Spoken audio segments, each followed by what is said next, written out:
bonsoir. Vous qui êtes rêveur, comme Jules Verne, bâtisseur comme un architecte, vous accompagnez la civilisation dans le futur. Vous pensez et concevez l'habitation de l'océan, notre poumon bleu, au profit de la survie de l'humanité. Et je vois là finalement un lien bien étroit avec notre mission principale, celle des bâtiments de la Marine nationale. Faire régner l'ordre afin que les accords internationaux soient respectés, que cet équilibre soit maintenu. Cette mission de bâtir la paix. L'environnement est une question préoccupante certainement, et nous l'investissons par le maintien de la sécurité en mer, par la dissuasion que nous exerçons, et j'y trouve ici une part de ma force morale, une motivation certaine. Préserver nos mers et celles du monde des phénomènes de pollution, de surpêche, d'exploitation sauvage est une mission qui certainement anime mon engagement. Votre mission aussi est celle d'un homme engagé. Je vois dans vos réalisations une nouvelle architecture se construire et avec elle, un nouveau rapport de l'homme à la mer. Des êtres humains, disons. C'est ça, certainement. Vous avez oublié les femmes. L'homme avec un grand H, mais les femmes maintenant sont Vous avez parlé plus d'hommes. souvent dans le discours. Certainement. Excusez-moi. Ce rapport avec la femme, l'homme et donc la mer. La première question que je souhaiterais vous poser est donc celle-ci. D'où tirez-vous votre engagement de si longue date? D'où ça vient et comment ça a commencé? Et comme je l'ai dit au début, je crois que vous êtes un rêveur. Quelle est la place justement de ce rêve dans votre engagement? Vous savez, c'est comme un musicien, un poète, un artiste. Souvent, on ne sait pas d'où ça vient. Vous avez ça au fond de vous-même, au plus profond de vous-même. Ça vous porte toute la vie quand vous avez cette chance. Et c'est vrai qu'aujourd'hui, je suis particulièrement ému, très fier d'être parmi vous, parce que vous m'apportez encore plus d'engagement, de force d'engagement par rapport à mes rêves. Il faut continuer ces rêves. C'est ce qui vous porte dans la vie.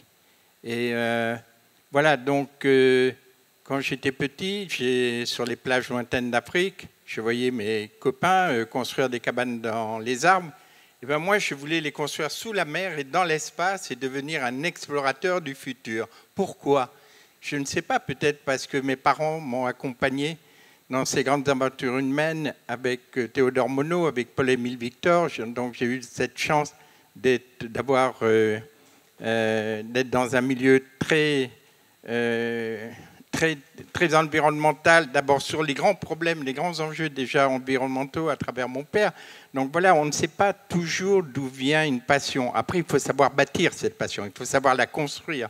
Il faut donc relever un engagement. C'est l'engagement qui fait, c'est la force de l'engagement. Et puis surtout, des rencontres à travers le monde, puisqu'après j'ai eu la chance d'être à bord de la Calypso et puis plus tard de parcourir par mes propres moyens le monde.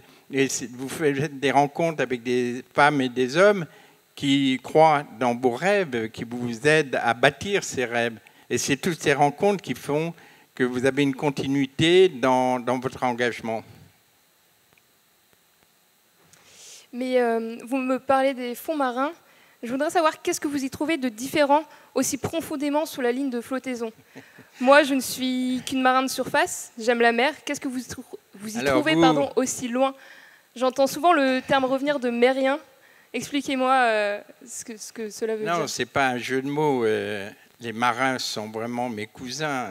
Je suis un marin, mais je suis un piètre marin. Donc, je suis un mérien. Pourquoi? Parce que le marin a une certaine philosophie, c'est une tribu.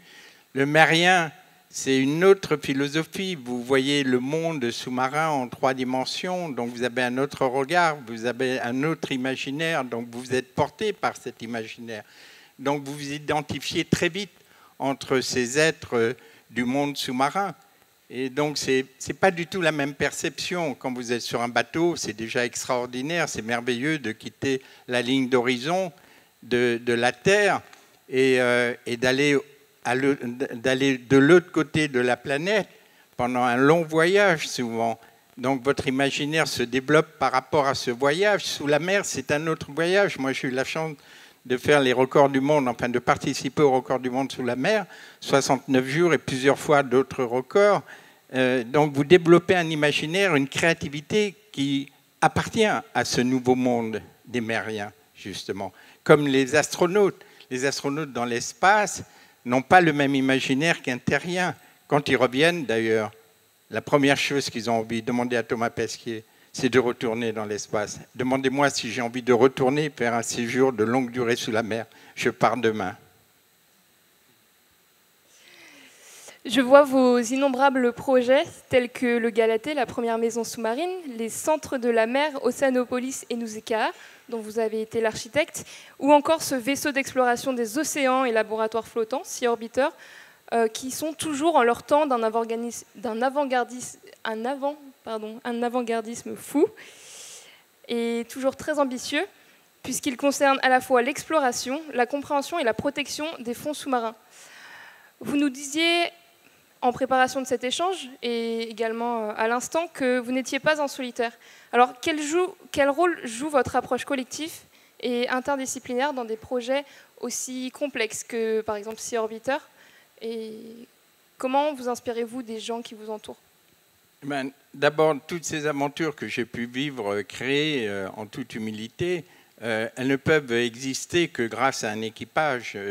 On vit en équipage dans ce genre d'aventure et ça vous donne encore plus de passion, le fait de pouvoir échanger, de pouvoir compter sur cet équipage qui vous accompagne donc, dans ces aventures de maisons sous-marines, que ce soit au niveau de la création, comme Galatée, vous l'avez mentionné. Après, quand Galatée a été au Japon, c'est pour la construire, pour d'abord la dessiner, la construire.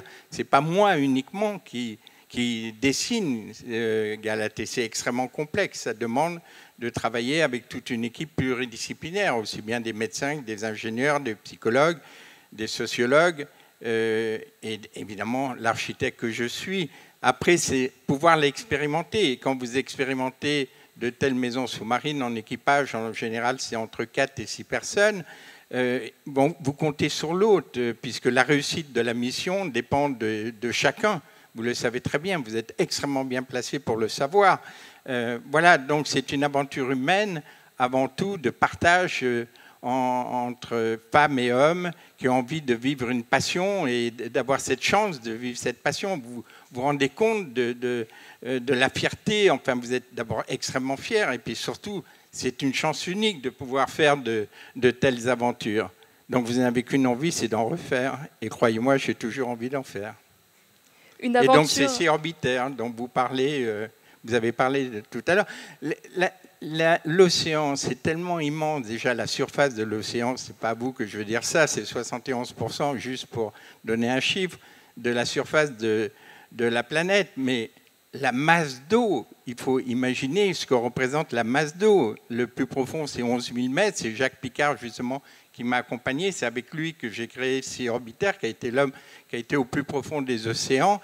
La masse d'eau représente sur ces 71%, il y a 3,7 km d'épaisseur de masse d'eau sur 71%. Donc il y a tout à découvrir. On ne connaît quasiment rien de cet univers. Donc il faut créer des engins merveilleux pour aller explorer le génie humain. Il faut croire au génie humain et il faut croire aux technologies, à la science. Évidemment, et peut-être le développer d'une autre façon que ça a été développé jusqu'à maintenant, puisque les problèmes environnementaux, c'est un problème qui est crucial, mais il faut croire à ce génie humain, à sa capacité de se réadapter, c'est évident. Il y a autre chose en quoi vous croyez profondément, qui m'a beaucoup marqué dans votre parcours, c'est votre préoccupation à transmettre aux plus jeunes générations, à former les bâtisseurs de demain. Et c'est quelque chose qui est aussi très ancré dans les pratiques de la Marine nationale, par ce compagnonnage qu'on va retrouver par exemple sur les navires, les nouveaux embarqués, qui vont commencer à travailler en double avec des gens qui sont déjà formés, déjà habitués aux pratiques du bâtiment. Alors j'ai une question simple, pourquoi transmettre? Et comment cela nourrit votre force morale? Transmettre, d'abord, on transmet, toute l'évolution de l'humanité s'est fait dans la transmission. Donc c'est déjà dans les gènes de chacun, je pense, d'entre nous, de plus ou moins fort. Clara Guémard l'a très bien expliqué. Voilà, donc c'est une passion là aussi qui me porte de pouvoir transmettre.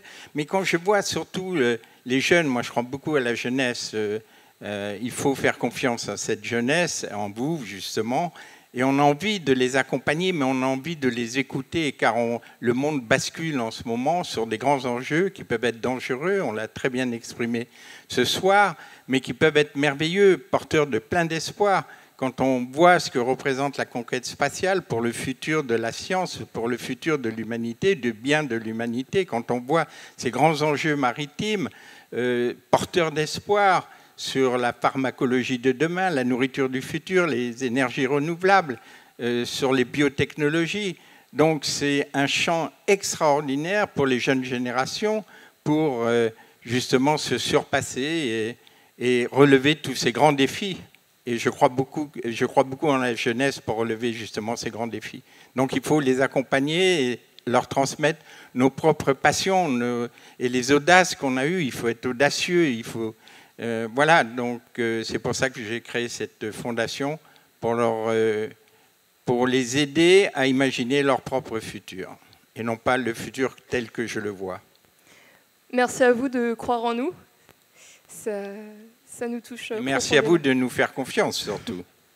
J'ai une dernière question pour vous, pour finir sur une note d'optimisme. Malgré l'influence si néfaste des activités humaines sur les océans, comment rester aussi inspiré, aussi optimiste face à la situation actuelle? Vous m'y avez répondu partiellement, je voudrais savoir... Non, soyez persuadés qu'en parcourant le monde, vous voyez des belles choses, mais vous voyez des choses effrayantes.